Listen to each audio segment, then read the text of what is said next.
السلام علیکم دوستو آج ایک نصیحت مود کہانی پیش خدمت ہے جس میں ہماری مائیں بیٹیوں اور بہنوں کے لیے ایک نصیحت ہے۔ ہماری ویڈیو کو اینڈ تک ضرور سنیے گا۔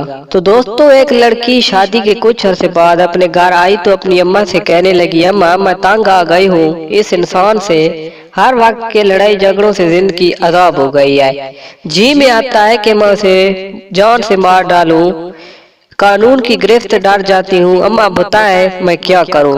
ماں نے کہا، بیٹی اگر اتنی ہی تنگ آ گئی ہو تو زہر دے کر مار دو، اسے میرے پاس ایک زہر ہے جو اس طرح اثر کرتا ہے، وہ کھلا دینا بس۔ لیکن بیٹا ایک بات ہے کہ سارا خاندان جانتا ہے، اس کے گھر والے بھی جانتے ہیں کہ تمہاری اس سے بنتی نہیں تو شک تو پھر بھی تم پر جائے گا۔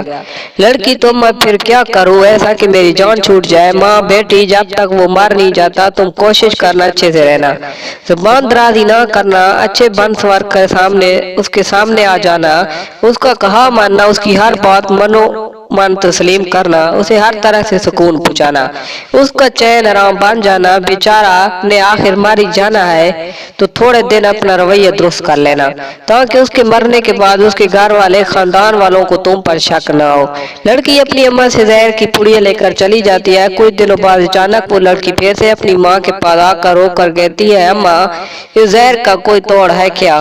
ماں پوچھتی ہے، کیوں کیا ہوا؟ لڑکی، اماں جب سے میں اچھا بننے کا ناٹک کرنے لگی ہوں اس نے جھگڑنا بند کر دیا ہے، مجھ سے بہت پیار سے رہنے لگا ہے، بہت پیار کرنے لگا ہے، میرا بہت خیال رکھنے لگا ہے۔ اماں میں اسے کتنے دن وہ زہر کھلاتی رہی ہوں، وہ مر جائے گا اور اب میں چاہتی ہوں کہ وہ نہ مرے، کچھ کرو اماں، اب وہ نہیں مرے، میں چاہتی ہوں، اس کے بغیر میں نہیں رہ سکتی۔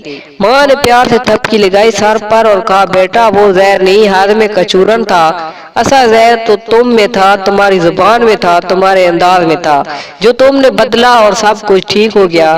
رشتوں میں ہاضمے کا چورن ملاتے ہیں، زہر نہیں، کیونکہ جب تمہاری زبان، تمہارے الفاظ، تمہارے انداز مردوں کے لیے زہر ہوں گے تو وہ تمہیں جینے نہیں دے گا، لیکن اگر تم یہ سب بدل لو گے تو وہی مرد تمہیں کبھی مرنے نہیں دے گا۔